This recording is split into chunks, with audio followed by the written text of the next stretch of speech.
Hey, you want to talk about a serial entrepreneur? How about somebody that started selling wrapping paper door to door at 12 years old, then did a paper route and a lawn and a leaf business in snow blowing and snow plowing, who was looking to make money in racing bicycles, all the way to today?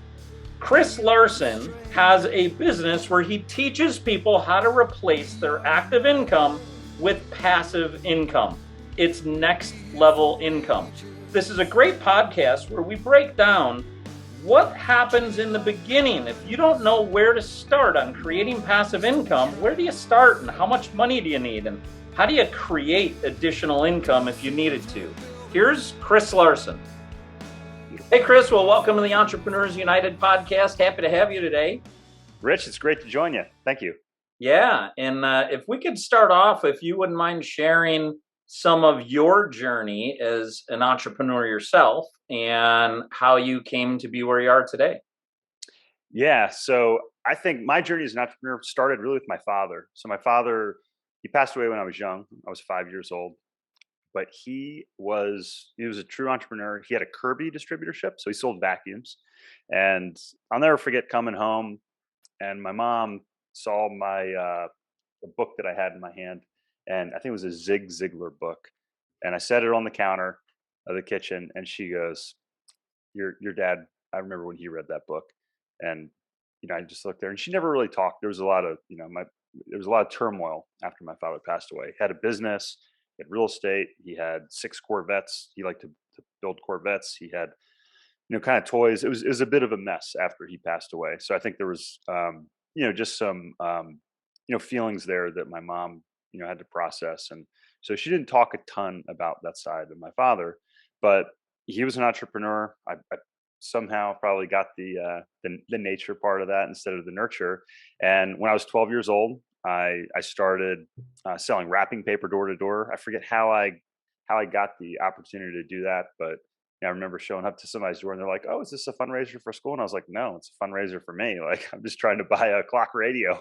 So had my wrapping paper, and then I had a paper route, and I had kind of like a lawn care leaf business. I'd shovel snow, and I lived in a fairly affluent area, even though we were in a blue collar neighborhood.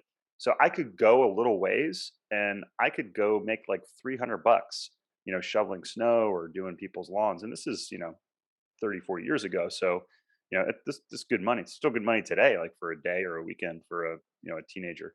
So did that, got to school. I started racing my bicycle when I was 14 years old. It'll be 30 years this year. So just to put that in perspective for some people. And I don't know if anybody doesn't know about cycling, I can tell you it's not the most lucrative sport in the world. So you got to be really good to make any money. And even if you are really good, you don't make the kind of money that a lot of other professional sports make. So I kind of had some other side gigs that I would do. Like, like I was saying, I'd shovel snow in the winters, and that allowed me to make money to buy bikes. When I got to college, I started a loft business. So I would literally buy lofts back from students at the end of the year, and then I would sell them at the beginning of the year. So I did that. And then I ended up, long story short, and I talk about all this in my book. So if you're listening today, you want to get it, nextlevelincome.com. If you click on the book link, put your address in, I'll even send you a copy today. I started day trading in college. So now I'm like, oh, this is cool. Like, talk about, you can find out information and learn these technical strategies. And I was making thousands of dollars a month as a junior in college, but it was very, very stressful. So I started down this path and I said, all right, I'm going to probably, when I was reading that Zig Ziglar book, I read 250 books in the matter of, I don't know, about 4 years, maybe 5 years. So I was reading over a book a week. I was like, I'm going to find the optimal investment strategy. And what I settled on was real estate. I liked real estate because there was control, there was leverage, there was the ability to have cash flow. And that control also carried over to the appreciation side. So I became an investor at 21, but I continued the entrepreneurial spirit. And I ended up in the medical device field, and I spent 18 years in that area, in that field, and that's how I got the capital to invest. So that was kind of a brief story of my early life as a budding entrepreneur, if you will. Yeah, you were entrepreneurial from a really young age, and that's a great story. And you ended up going from, it sounds like, the medical device field into now is next level income. How did that transition take place? Yeah, so it was very organic, Rich. So I didn't really start out thinking, okay, I'm going to have this business, but I started with my former partner. Now we syndicated our first deal. So if you're not familiar with the syndication, it's pulling together a group of investors to buy a property. So if the three of us or 30 people said, "Hey, let's go buy a property together," we create it's called a syndicate, and we buy a property.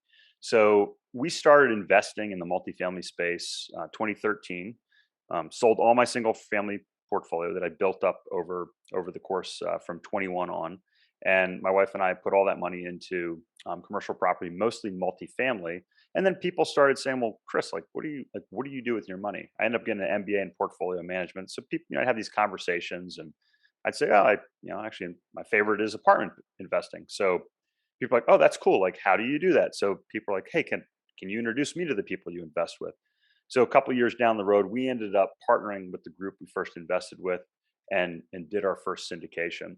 So that started to grow, and that was fun. I was starting to get burned out in the med device industry, and medical device is a wonderful industry, but I was on call for 12 years, and it's very stressful, especially when you have young kids, and whether it's the weekend or an evening or Mother's Day or whatever it might be. My mother passed away, and I was on an airplane on the phone on the tarmac trying to help like a doctor in the OR. I mean, it's just a nonstop business. So it kind of chips away at you over time. So real estate for me was my backup plan to develop that passive income stream. And what I realized was it was really a second career. It's like, hey, I want to create value. I enjoy creating value. Going into that entrepreneurial spirit. And as time evolved and people started investing with us, they also started saying, "Well, Chris, I want to invest. Maybe I can't." Or how did you get to the point where you are? So I'd write them an email, and then I'd send them to a website, or I'd have a phone call, and I thought, man, I should like curate this. I started like putting like blog posts together, and then my marketing guy said, "Chris, you should start a podcast." And I was like, well, I don't really want to do a podcast. I'm full time managing a medical device distributorship. I'm like, I don't really know if that's a good fit. And I was like, you know what? I was like, after having these conversations, I went back. I said, let's do it. And the mission of Next Level Income is to help people make more money, keep more money, and ultimately grow their money. So we say we help investors, we help people get to financial independence through education and investment opportunities. And that's really how the company grew. But it really started with the ability to curate this information. And now, just out of the need to help more people, it's like, people keep coming in. And it's like, the coaching has taken off. I have a coaching partner now. The investment side of the business has taken off. It's really, I'm just trying to keep up with, the desire and the need of people for both information as well as the opportunities to get to where we've gotten to today. Great. And today you have next level income, and you have properties as part of a syndicate and then as an individual owner as well. Yeah, so we do personally own. We have office building. We have some short-term Airbnbs. My wife and I are actually working on a development as well here locally, but we also are partners in about 3,000 units as well, apartment buildings. We also do car washes, which is another area that we've entered into this year. Great cash flowing business. And most of this stuff we also offer to investors as well. Okay. So I'd imagine some of our listeners are thinking, I've got my full time gig going on. I've always been kind of interested in real estate. I've read the book, Rich Dad Poor Dad, or I've dabbled in it. I've heard people talk about it, but I just don't know where to get started if I were going to do anything with it. And I don't know if I have enough money to do something with it. So, can you lay that out for our entrepreneurs who might be beginners who want to do what you did as a backup plan and passive income? How much money would they need, like as a minimum, and what would they do to get started? Yeah. So let's talk about kind of two different paths here. So the first path would be, so let's talk about if you are a full-time employee. Okay. So if you're a full-time employee, actually James, we were talking a little bit about this before the show. James Altucher talks about the rich employee. There's a lot of companies, a lot of businesses where you can become very wealthy by doing well within the company. But if we back up, the next level income strategy is how to make more money, how to keep more money, and then ultimately how to grow more money. And the first thing I would suggest is get to a point, whether you're a business owner, you're an employee, get to a point where you can save 50% of what you're making. Now that sounds like a lot of money. A lot of people are like, I can't do that, Chris. I'm making $50,000 a year. How the heck am I supposed to save 50%? Step one is make more money. So if you're an employee, try to put yourself in the revenue cycle, in the revenue stream. If you can impact revenues, like I was always in sales, it's very kind of like entrepreneurial, right? Where you're inside of the business and you're also autonomous, but you have you get paid on commission as I did, and you can have almost uncapped earnings potential when you do that. The other option is maybe you have a side business. You could coach. Like I was coaching cyclists when I was a med device rep. So I was coaching. So I had free time. I was waiting for surgeries. I had downtime. I was on call. What am I going to do at this time? I started coaching, cyclists on the side. Real estate, you can actually turn into a side gig. So there's active ways to be a real estate investor. One of my favorites are short-term rentals or AirBNBs. And I have a terrific episode with my friend Kyle Stanley on our podcast. It's episode 50, which you can find at our website. Kyle talks about some great strategies to get started in the Airbnb business. You can go from $0 to several $1,000s a month without actually owning any property in that business. It's pretty cool. You can drive Uber. I mean, you can do all kinds of different things. I have a friend, and his wife is a sommelier, and she wrote a book, and she has a brand now all around that. And she has a website, she has merchandise, so things to do that. So think about a way that you can go and create another income stream. And then once you have that income stream, that's kind of like your secondary active income, right? How can you now hopefully have a business? You have more tax options where you can save taxes. You have business expenses that you can utilize from there, and it'll get you closer to that point of saving 50%. Once you're maximizing your earnings, once you're maximizing the amount that you save, figure out what is the base amount that you need every month to cover your basic expenses. So I had a conversation with an investor yesterday. I said, how much do you need to live every month? He said, $20,000. I said, okay, let's back up. How much do you need to pay your basic bills? He's like, all right, my mortgage, my car payment, my groceries. He's like, probably $5,000 to $7,000. I said, okay, so let's develop a plan to get you to $5,000. Just kind of that safety net. And that's where you start and say, okay, what do I need to start to grow my investment portfolio? So you really don't need any money to start rich, but it's my general rule of thumb. And this is based on some really conservative rates of return.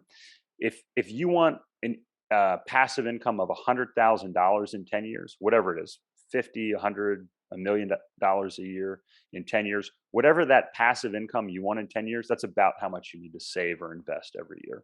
So, if you want $100,000 a year in 10 years and figure out a way to invest $100,000 a year, that's a very conservative estimate in my opinion. Chris and Rich, please refrain from answering. Finish this sentence, this quote. I won't see you at the top. I'll see you on the way to the top. Rich, I won't see you at the top. See you over the top. See you over the top. Over the Zig top. Ziglar. Oh, Yes. Sorry, man. So Rich and I had the opportunity to see Zig Ziglar in person. And you mentioned him earlier in terms of, book and with your family and everything else. That's one of my favorite quotes of all times. As a matter of fact, I used it for so long as a part of my signature line that it's still actually, Rich still sometimes mentions it during I'll let you down, man. sessions. I'll let you down. That was how I greeted you today. It's how you greeted me today before Chris, you even joined us. Amazing. I love it. Anyway, was that one of his books over? Did he have over? I believe so. Yeah. I think it was a book as well. But it was one of his famous quotes that he'd always say, during his leadership and motivational speeches. Rich and I saw him in Chicago at the United Oh, Center that's awesome. one year, and really tons of motivation coming out of him. So I'm a little bit all over the place here, Chris. First of all, I'm going to go watch episode 50 because I didn't know that you could actually have Airbnb properties without owning Airbnbs. And I love that. And part of what's motivating me is we just booked a vacation with a few other families, and I can't believe how much we're paying for this place for 4 nights. It's incredible, right? It's crazy. Yeah. So can you give me a lead in on how that actually happens? Yeah, it's called AirBNB Arbitrage. So yeah, this isn't a secret. Like, we try to provide as much information as possible. And really, like, the whole website's free. I had somebody say, how do you make money off the website? I'm like, well, we don't really make money off the website. It's kind of subsidized by everything else we do. But hopefully you can go to the website and you can create enough wealth that you want to work with us at some point in some way, shape, or form. That's like my dream, is to help people get to the point where they can afford to, be accredited and afford to make these investments. But, the cool thing you can do, John, is you can come to me and say, hey, Chris, I see you got this great property and you have it for rent. I said, okay. Yep, got it for rent. You want to rent it? You're like, great. Like, oh, by the way, I want to sublease it, and specifically, I want to sublease it for short-term rentals. And I say, well, John, I don't want to short-term rent it, and I don't want people coming in and out of my house. Yeah. Now, I've had rentals. I know what happens when people stay in a rental for a long period of time. My father-in-law's my stepfather has a property here in Asheville. Mm-hmm. Long-term renters. They're in there, washing machines, the dishwasher's leaking, right? Yep. So dishwasher's leaking, it's going through the floor. They're like, whatever. They leave, comes in, floor's rotted, mold, remediation, 6 months, no income, big mess. It's like, that doesn't happen with short-term renters. So the counter to that is, you say, well, hey, Chris, like, I hear you, but my cleaning company's in there 3 days a week. These people that are coming in, they're going to pay a security deposit. They get rated, right? And, again, like you just said it, John, the people that rent our Airbnbs, they're paying somewhere between, on average, $200 a night, maybe 150 to 350, depending on the season. Yeah. Like, that's as much or more than a nice hotel here in Asheville. They're nice properties. And, we've had some very minor issues, but in general, the properties, there's a little wear and tear. But man, these short-term renters keep the property way nicer than a long-term renter. So, with the proper education, there's a lot of people would say, you know what, I don't really care what you do with the property. Just make sure you take care of it. And then maybe you come to me, John, and you say, hey, Chris, you got these rentals. You can make like 5 times what you're making now if you did an Airbnb. And I'm like, I don't want to do an Airbnb. Yeah, you deal with it. Well, yeah, why don't we split it 50-50? I'll tell you what, John, you be my partner, take my property. You guarantee me a specific amount of rent, and then we'll split the profits 50-50 above that. I love it. You got no money out of your pocket. So it's a management business, yeah. Right? You got to want to do it. You got to want to do it. But I mean, I have friends and their teenage daughters have an Airbnb business. Like, this is not a complicated business. We automate, the systems with everything that we do. Kyle's got a tremendous YouTube channel up there. You can see that. And have access to that in the show notes in episode 50. It's one of my favorite strategies. And there's also some really cool tax loopholes because these are tax laws that were designed around the hotel industry. But the short-term rental is a hospitality business. So if you're looking for a side business, either for you or your partner, where you can take advantage of some of the tax benefits of real estate, you don't have to invest $100,000 into syndication to get those benefits like I get. You can start an Airbnb business, with one little property and get some tremendous tax benefits. My friend. I love that. And you mentioned something earlier about tax as well, which I'm completely amazed. I'm sure this is kind of some of the stuff you go through as well, but just amazed at how starting a small business like that and creating your own limited liability company to go along with that can create incredible tax benefits and savings and the like that everybody, in my opinion, I know it's your opinion, so we speak from the same side of this, everybody should have a business outside of their employment or outside of even maybe their core business to a certain degree with their family. I think it's great for kids to teach them entrepreneurial skill sets and all that kind of stuff. Yeah. And, I never personally, I take that back. My wife and I got into real estate in Philadelphia years ago and bought, and then we sold a property, made a good return. And my wife was like, never again. Like, this is just too much work. And there's but to your point, I had to deal with long-term tenants, just pain in the butts, that we had to deal with. 60 Minutes, literally this past week on Sunday, was talking about how here in the United States, there's a shortage, of around 4 million homes. And I can remember back in 2001, when we invested in this apartment building duplex. I remember in 2012, when I moved to where I live now, I was like, we're going to invest in some real estate. Me and a few friends, we just never did it. It just seems like you got into this at the perfect opportunity and time. Multifamily homes are massive right now. Rich asked a really, really good question that I want to come back to. The biggest problem I've had individually as an investor, and I think what stops a lot of people is, well, I don't really know people to syndicate with. I may not have enough money to go do this. I really don't have the expertise to know what the right property is. I really don't want to manage a property, those kinds of things. Does your group and do what you do, you mentioned something about bringing investors together. Is that something that you guys do as a company? It is. Yeah. So I'll take a step back, John. We are in a massive shortage right now, massive housing shortage. Big time. I write about this in chapter 7 of my book. Okay. That's because everybody's renting their homes on Airbnb. Yeah, that's so that's what, some people would say, like, hey, this isn't like, you can't short-term rent your home because it takes a unit off of the rental market. So you hear that, right? Now, so let me give you an example. Asheville says that. They're like, oh, you can't, you have all these restrictions on short-term rentals. You have all these rules around it because we don't want you taking housing units away. Yeah. But then they also won't let you build a hotel if you don't subsidize the hotel and have affordable housing. So they're restricting the number of units coming onto the market. And they're also saying that you have to keep your units on the market, but why would I'm not going to long-term rent a property because it's not profitable to me, or I don't want to deal with that hassle. So are you really taking units off the market if you have a short-term rental? Or like my friend who was able to buy a property because they have a house with a short-term rental inside of it, they're actually able to be homeowners now. So I would argue that it's as much of a wealth creation device by allowing the free markets to work as the opposite. And then if you're gonna restrict short-term rentals, don't restrict hotel or multifamily construction. Encourage responsible construction. So again, I think you really have to kind of look at that.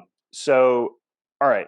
So let's say we're in this massive housing shortage. Okay, right. So going back to what I was saying in chapter 7 of my book, 4 million units we need this decade. We can barely build fast enough. That's due to the what is really larger than the baby boom generation, which is the millennials. They're coming out, right, and they're renting, creating households. They are coming out of their parents' houses.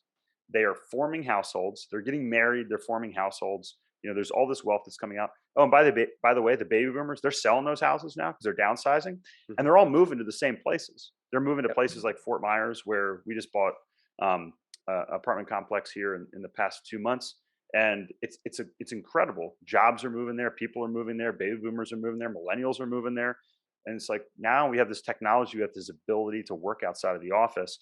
It's regional. It's specific. So that 4 million, it's not everywhere. It's in a concentrated area of the country, like the Southeast, Texas, Colorado, Idaho. It's creating Arizona. It's creating massive shortages. And that's where you're seeing the 20% spike in rents over the past year. So what we specialize in doing, John, is taking advantage of those trends. We've been doing this. Again, I got into it specifically because of the demographics almost a decade ago. And we find the properties. We put the team inside the property to manage the property. We manage the strategy, and we pull the investors in as well. So if you're busy, if you're a business owner, if you're a professional, and you say, hey, I want all the advantages, you can be just like I did, 9 years ago, and be an investor. And I actually got better returns as an investor than I did managing my own short-term rentals. And that tells you why between 2013 and 2015, I sold all my single family rentals and moved into this space.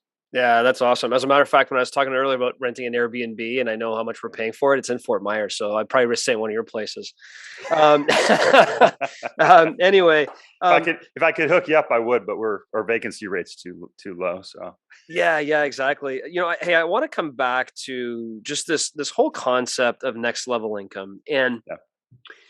if you're a business or you're an individual, and the feeling is, well, I just don't have enough to save 50%, or in the company's standpoint, I don't have enough to reinvest 10 or 20% of my revenues into growth, or whatever the concept may be. You put it pretty well. Like, you have two choices, right? You either cut your costs and you start living differently, or you make more money. Those are your only two choices. And it strikes me how much, and you must run into this a lot, there's a lot of people who want next level income. They're just not willing to do what it takes to actually get there. Yeah. How do you overcome that when you're coaching people? Because if people are listening to this episode going, that's me. I'm not willing. I have a family. I'm not willing to cut my expenses. I live this certain lifestyle, but then also I'm too busy to create other income. And I don't have the expertise, but I really want that, but maybe I don't. And they're kind of stuck in that zone of, maybe I'm just comfortable and I don't need to go do it. Or maybe I just need to be motivated to do it. Yeah. And I think that the question of the motivation is big, John. So I've had some things happen in my life. My father passed away when I was young. My best friend passed away when he was 18. I was 19, and those really put a mark in my subconscious. My two sons were born, and I was really driven to have the experience with them that I didn't get to have with my father. So I have some internal motivation that maybe everyone doesn't have, but I guarantee everybody that's listening has some sort of motivation. And here's the deal: all of us here, including listeners, we all woke up with the same amount in the bank. And that amount was 24 hours. Okay. Yep. We all wake up with the exact same amount of time in the bank every day. So there's that opportunity that we have. The first thing, I think, and this is what I walk through with my coaching clients, I say, paint a very, very vivid 3-year vision. So that investor that I talked about that said, hey, I want $20,000 a month. Yeah. He's also very successful in the corporate world, doing very well. And I was like, well, he's like, I want to retire, have the ability to retire in 3 years. His kids have moved out. I was like, what are you going to, I said, what does your life look like? Like, what are you going to do? Paint a picture of what your ideal life is 3 years from now. Health, wealth, your social, like what are your relationships, your spouse, your partner, your friends, and then personal enrichment. And that can include everything from, the vacations you take, the car you drive, it can be all these things. But in those 4 categories: health, wealth, social, your relationships, and personal enrichment. That could be like things and stuff too, or doodads, as Rich Dad calls them, right? Yep. Figure that out. And what's your big why there? Like, you have to have that driving vision that's going to pull you there. And maybe you don't have it. Maybe your life's comfortable enough, you love your job, and you don't really need it. That's okay. But if you want it and you have a big enough why, the second thing you need is you need a plan. Okay. So you take your 3-year vision, and every week you look at it, you put together, I have a quarterly plan. So you put together that plan. You could put that plan together for the 3 years, then break it down, into a quarter. The problem a lot of people have, and if you search my blog, I talk about how to structure this. It's priorities. I work 16 hours, 6 days a week for years to build this business, in addition to being successful in the medical device space. And people are like, that's like, how do you do that? It's like impossible. And it's tiring. Like, you can't do that.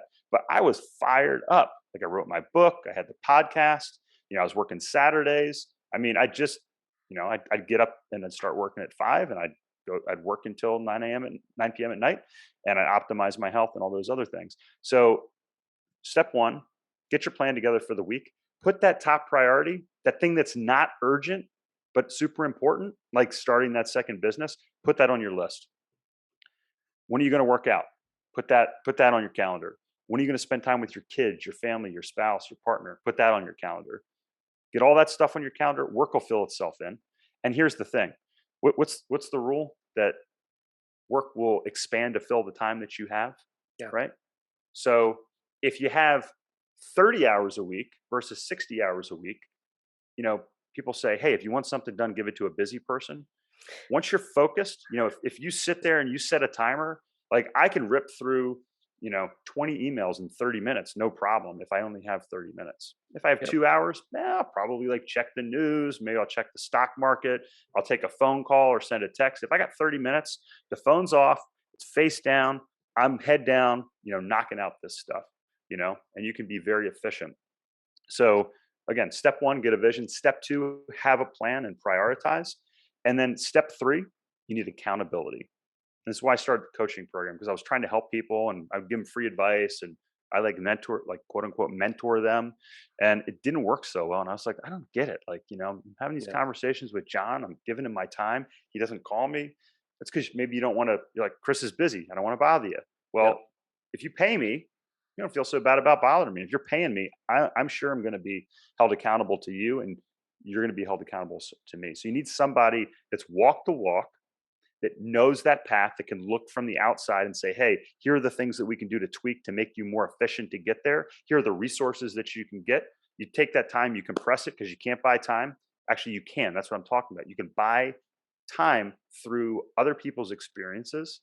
And also you can outsource things, to people that are doing it. And then that finally, that accountability is so important because if you have that call every week, every month, that you're showing up, you're like, I better get on this. I better do it. Just like when I was in middle school and my teacher would come, I played the string bass. I'd be like the day before, I'd be furiously practicing because I knew my instructor was going to show up. And if I didn't practice, I was going to be embarrassed and my mom was going to be upset, So it's amazing how that accountability really helps do that. So get a vision, get a plan, get a coach, have somebody that can hold you accountable. You were talking about with your musical instructor, reminds me of our 8-year-old just yesterday said, hey, Dad, do you know that I'm going to see the dentist this week? And I said, oh, okay, cool. So you can get your teeth cleaned. She looks over at the 14-year-old and says, I need to really start brushing good. Yeah, right. There you go. Yeah, even 8-year-olds know it, right? It's incredible. Yesterday. Yeah. Question for you on those three pieces: vision, plan, and accountability. On vision, if you were going to recommend one book to our listeners that they got to get if they want a deeper dive on vision, what would that book be? So not vision specifically, but here's another freebie for you. So my friend and coach, Craig Ballantyne, he'll send you a free copy of The Perfect Week Formula. And it'll tie in some of those other strategies that I said, the Perfect Week Formula. He'll walk through kind of step by step. And if you email me at chris@nextlevelincome.com, chris@nextlevelincome.com, and you send me your address, just say, put Perfect Week Formula in the subject line. I'll make sure that Craig sends you a copy of that. And that's like a step-by-step manual of, the quote unquote most disciplined man in the world. He will help you, not the most interesting, the most disciplined, but he will help you get where you want to be with that book. I can practically guarantee it. That's great. And you said it was Chris, and what was his last name? His name is Craig Ballantyne. Craig. Yeah, his name's Craig Ballantyne, The Perfect Week Formula. Yep. Got it. Thank you. Yeah. And then what about on a plan? If I wanted to get self-studied on the plan part of it, where would you direct me? Yeah, so I think it depends what your vision is, right? So if you're like, maybe you're health focused, Rich, so that's going to be different than somebody that's financially focused. But when it comes to financial, again, I mean that's a big thing of what we do. I'm trying to think of a good book, on the financial side that would really, I mean, that's kind of why we started, because a lot of financial books are built around, hey, accumulate all this money and then draw it down at like 3 or 4, or 5%. What we teach is develop a plan to replace your active income with passive income, is what we do. I mean, you can read my book to go through that. We actually have a dashboard that we're working on that may even be released when this podcast is released, where you can put in your needs and then it'll spit out basically a plan for you of how much you need to save, and what types of investments that would get you there. That's great. You had offered to email you to get Craig's Perfect Week Formula. And is it a similar offering with your book as well? If that's the one that we kind of place in the plan area here, if our listeners were to email you? Yeah, actually, you can go to the website, nextlevelincome.com, and click on the book link. And you don't even have to email me. Just put your info in there and get that sent out to you here in a couple days. Great. Anything on the accountability side? I know you said find a coach. Is there anything, though, if I wanted to get self-studied on the accountability part of executing the plan that you'd recommend? I think accountability, it can come in I think you have like three good options. One, find a friend. Like I have a friend, we're looking at this, it's called 75 Hard. I don't know if anybody's heard of that. It's like a pretty strict, 75-day program. And he's like, dude, you want to do this with me? Because I can't do this by myself. Like, I don't have to hire a coach. I don't need to join any group. It's just my buddy and I holding each other accountable. Right. So if you're like, hey, I'm working, I have limited financial resources, find somebody that's of like mind that, you can hold you accountable. That could be somebody in your company. That could be a friend of yours. That could be a training partner, or whoever it might be. Number two, you could find a mastermind. So you could find like a meetup group locally. A lot of times those are free of charge. You could pay for a professional mastermind where you go in and find somebody that's, almost like a group coaching program, or find a specific coach in that area. And, you can search online to find those. But again, I think what I like in terms of a coach and who I've worked with, I've worked with people that have achieved the success in the area that I want to focus on, if that makes sense. Mm-hmm. So I work with Craig Ballantyne because when I decided to build out the coaching program, I wanted to work with somebody that was really adept at working with coaches and focusing on that. So I have a coach that works with a lot of coaches and a lot of very successful people across a range of different things, for instance. Good. And then you'd said what you really work on is helping people replace active income with passive income. And you gave a few examples of that if you have a commission-based job, you increase the commission, go bust it. Have a side business or a coaching business or real estate, Uber, hobby, that type of thing. What about our listeners who would look at that and go, well, I run a business, so it's kind of commission. I don't know what I would do for a side business to my business. I don't know what hobby I have. How am I going to make money with it? I'm not going to be an Uber driver. Like, Chris, if I'm a client of yours and that's where I am and I'm going like, what am I supposed to do to figure out how to make more money when the starter list just doesn't resonate? Okay, that's an excellent question. So I call this is like the low-hanging fruit. Okay, so if I said to you, Rich, what can you do in the next month to generate $10,000 of income? Go. We're going to brainstorm some ideas. If you're a business owner, I'm going to say, okay, let me take an example. So one of my coaching clients was an estimator. Okay, so we work with estimated big jobs. I'm like, all right, if you had to generate this additional revenue, what would you do? He's like, oh, I had this guy ask me, for referrals, they do like referral fees. I said, okay. I was like, can you develop a list of people that you can, develop these referral fees, for this partner, like basically an affiliate partner. So he literally just created a list, and he's got thousands or tens of thousands of dollars coming in a month now from partnering people that want to work together. And he's not actually doing anything. He's not spending any additional time. He's literally just matchmaking his clients together because client A and client B need each other. And he's like, hey, did you talk to this person? So when he does an estimating job and he says, hey, if you need tile, call John or call Rich, right? They say, okay, great. Because you work with Chris, we're going to give you a 10% discount. And by the way, we're going to give Chris a 10% referral fee. I mean, does that client care if you give me a referral fee? No, they're getting a discount. So if you have a website, that's a terrific way. There's all these affiliate partners. I had a driver. We were out in Colorado, and we were going to Denver to fly out. And the driver, she's a former professional skier.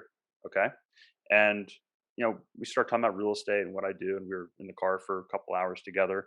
And she's like, oh, if you're interested, you get a discount. Like there's this. I was like, how many of these referral partnerships do you have? And she's like, we're really only 2. I was like, what if you went on social media and started promoting this? She's like, oh, the companies would love it because they absolutely love it because they're giving her a referral payment, and the clients are buying directly from them. So instead of selling through a third party, they're probably making more money selling through her platform. She's making, say 20% instead of the 30% that the retailer would get. And she's got this huge, sphere of influence from all the years she's been doing. So just be creative, look at what you're doing already, and think, okay, if I had to make $10,000 this next month, how could I do it? Start there. Yeah. And I have a different perspective too, maybe to this question, Rich, as you asked, which is, I'm running a business. None of these things really resonate with me. How can I earn some more income? And I think one of the first answers is, well, make more money in your business. That's the first thing you should be doing. But there's a problem with that. There's an inherent problem with making more money in your single business, is that all your eggs are in one basket. And I would hate to put 15 to 20 years into a business that's your one basket and lose it for some reason. Could be COVID, could be other. And by the way, that's happened. And the diversification of your financial interests are really, really important. That may mean find somebody to run your business. You can go start another business and diversify. It could mean taking, some of your returns from your business and invest in real estate, multifamily homes to solve this $4 million home issue to diversify your financial interests. But I think that's one of the big problems I'm seeing, Chris, is a lot of people have their eggs in one basket. They do. Both employees and entrepreneurs. Yeah, and that's really, again, so the first step is create additional capital, right? So you can then diversify. I agree with you there, and you brought up a really good thing. Maybe I talk about actually got a podcast coming out called "What Are You Worth?" Okay, yep. And it's all about saying, okay, if you're worth $100 an hour, so real quick, if you make $200,000 a year, you take 50 hours or 50 weeks, 40 hours a week, 50 times 40 times 100 is $200,000, right? Or yep. 200,000 divided by 50 divided by 40 is $100 an hour. Yep. So and here's the thing. And that gives you 2 weeks vacation. Right. But most people, like one of my other coaching clients, we broke this down. He was making $750 a year. Yep. You know what his time was worth when he actually worked? $1,500 an hour. So yep. He's supposed to be making $3 million a year. But yep. What was he doing? He was doing payroll. I yep. just saw today on LinkedIn, he's hiring an administrative assistant. I'm proud of you. So he's not going to be doing payroll. He's not going to be doing, the administrative tasks. So he can do more of those $1,500 an hour tasks. So that's yep. probably the first thing that a business owner should do, Rich. Love that. Is find somebody to do those $10 to $20 an hour tasks. I look anybody I can pay $50 or less an hour, again, making sure it's reasonable, to replace me doing that thing that I don't enjoy or I'm not really good at. It's probably going to help me generate more money. And then, yes, John, if you're a business owner, super easy way to get into real estate. Do you own the building yep. or the property that your business does? What a great tenant, your business renting the yep. property. There's a lot of things you can do, but I agree with yep. you. It's nice to have a diversified revenue stream. Absolutely. And I love that formula you shared. That's the exact logic I give to my wife on why I can't do landscaping. It just, I have to spend my time doing other things, which right. brings me to this point of time. I loved when you brought up, yes, you can buy time. Yes, we all have 24 hours today. That's just a fact. No one's going to dispute that. But how you spend those 24 really makes a big, big, big difference. And I loved when you said, yes, you can buy time.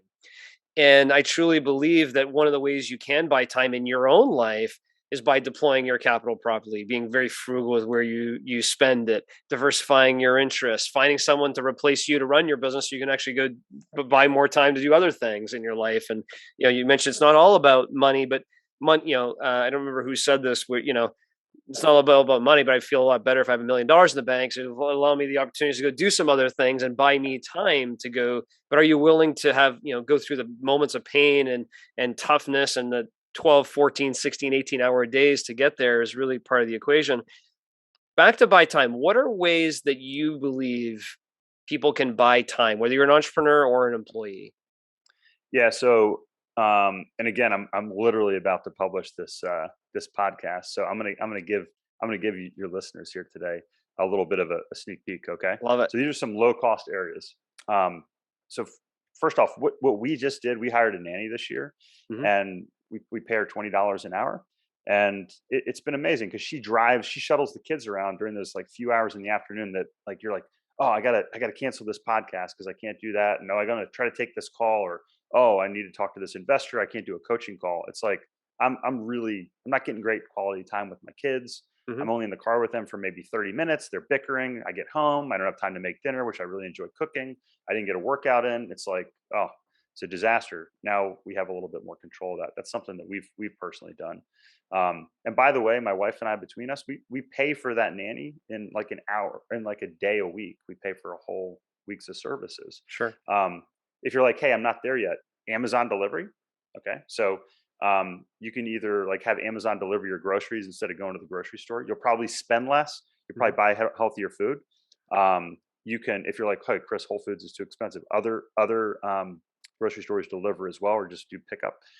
You can also look at like pre-made meals. So if you're a smaller family, what I found is the cost per meal is not that much greater if you're doing some of these pre-made meals, like Blue Apron, for instance, is one of them. There's Freshly. There's a bunch of other ones out there. You could hire a cleaner. So I really don't like to clean my house. So you can look at something like that. If you're a business owner, an entrepreneur, one thing I do is I use Calendly to schedule my calls. You can use a call scheduler, and then you can block time. So now you're more efficient, right? So if I have 90 minutes of calls and a 30-hour break, or, I don't have to worry about doing that. I'm not taking the time to do those emails.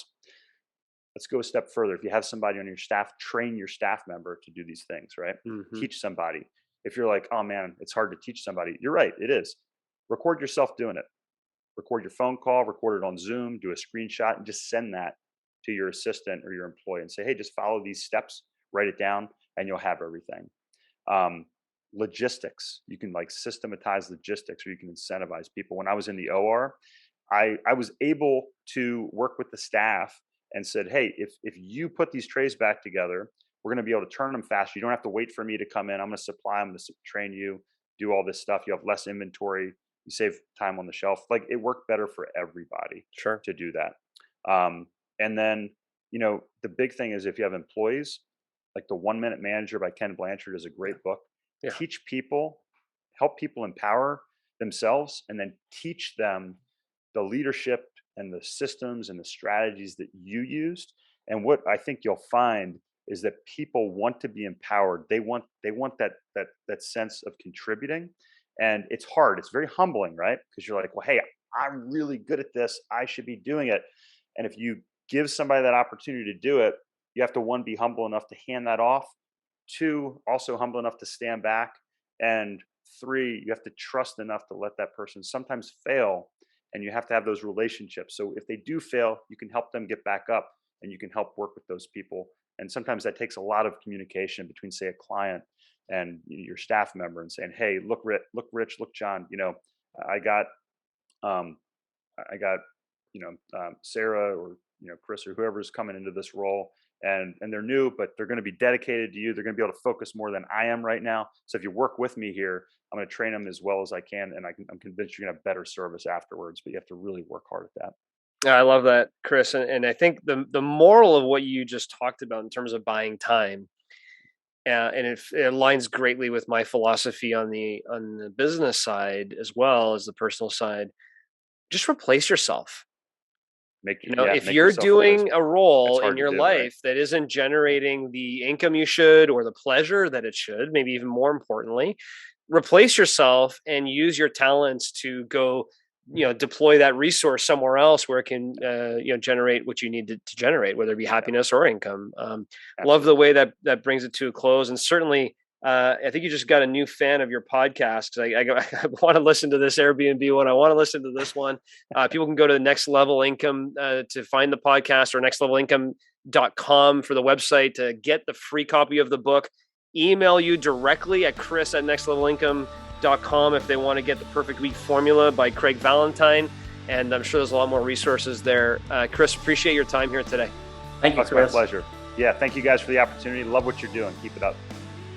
Please stick around for a few more minutes while Rich and I break down this episode.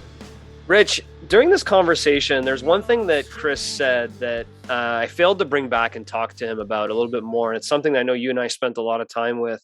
is that whole Eisenhower Matrix of what's urgent and important, or I should say not urgent and important, but it's the quadrant, right? Where on the x-axis you have important, on the y-axis you have urgent, and you're really trying to get to the spot where you're spending your time in the right quadrant, where it's not an emergency, it's not a fire, but it's really, really, really important. And I feel like way too many times people wait till it's too late to start creating additional income streams or diversifying their interests. So their interests are in all one 401k.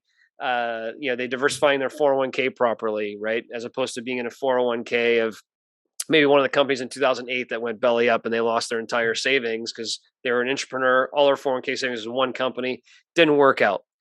So I really think that it's always important. It's not urgent right now. Hopefully it's not urgent for you, but it's important enough to have that why, have that plan, right? That 3-year picture or plan of where you want to get to, and then have some accountability built in. I really love that approach to it and what Chris shared with us here today, because way too many times people wait till it's too late. They're forced to, oh my gosh, now I'm in trouble. Now I got to find more income, or now I got to react to this versus being more proactive. Where he mentioned that, and I think you probably made a note of it that you're picking up off, is when he was talking about the plan. Yeah. And he said the plan for the week, and he specifically said, first start planning for the not urgent. And he said, your workout, your family time with your kids and your spouse. And it kind of comes back to some of the stuff you and I learned literally decades ago. If that doesn't make us feel old, I don't know what does. Mm-hmm. Of the Stephen Covey stuff of putting the big rocks in the calendar first.